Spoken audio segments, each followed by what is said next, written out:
ഒന്ന് ദിനവൃത്താന്തം അധ്യായം 5. റൂബന്റെ സന്തതികൾ. റൂബൻ ഇസ്രായേലിന്റെ ആദ്യജാതനെങ്കിലും പിതാവിന്റെ ശയ്യ അശുദ്ധമാക്കിയതിനാൽ അവന്റെ ജന്മാവകാശം ഇസ്രായേലിന്റെ മകനായ ജോസഫിന്റെ പുത്രന്മാർക്ക് നൽകപ്പെട്ടു. അങ്ങനെ അവൻ വംശാവലിയിൽ ആദ്യജാതനായി പരിഗണിക്കപ്പെടുന്നില്ല.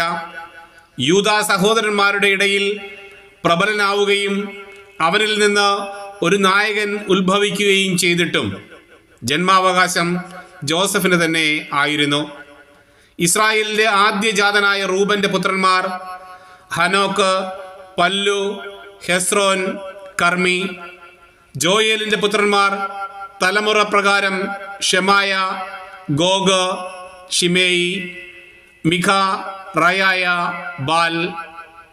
ബേറായെ അസീറിയ രാജാവായ തിൽഗത് പിൽനേസർ തടവുകാരനായി കൊണ്ടുപോയി. അവൻ റൂബൻ ഗോത്രത്തിലെ നേതാവായിരുന്നു. റൂബൻ ഗോത്രത്തിലെ മറ്റ് കുലത്തലവന്മാരുടെ വംശാവലി ജയിയേൽ, സക്കറിയ, ജോയേലിന്റെ പുത്രനായ ഷെമായുടെ പൗത്രനും ആസാസിന്റെ പുത്രനുമായ ബേല. അരോവറിൽ വസിച്ച ഇവരുടെ അതിർത്തി നെബോയും ബാൽമേയോനും വരെ വ്യാപിച്ചിരുന്നു.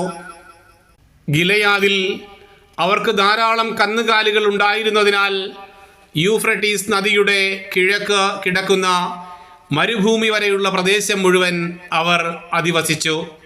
സാവൂൾ രാജാവിൻ്റെ കാലത്ത് റൂബൻ ഗോത്രക്കാർ ഹഗ്രിയരെ യുദ്ധത്തിൽ തോൽപ്പിച്ച് ഗിലെയാദിൻ്റെ കിഴക്കുള്ള പ്രദേശം സ്വന്തമാക്കി കൂടാരമടിച്ച് പാർത്തു.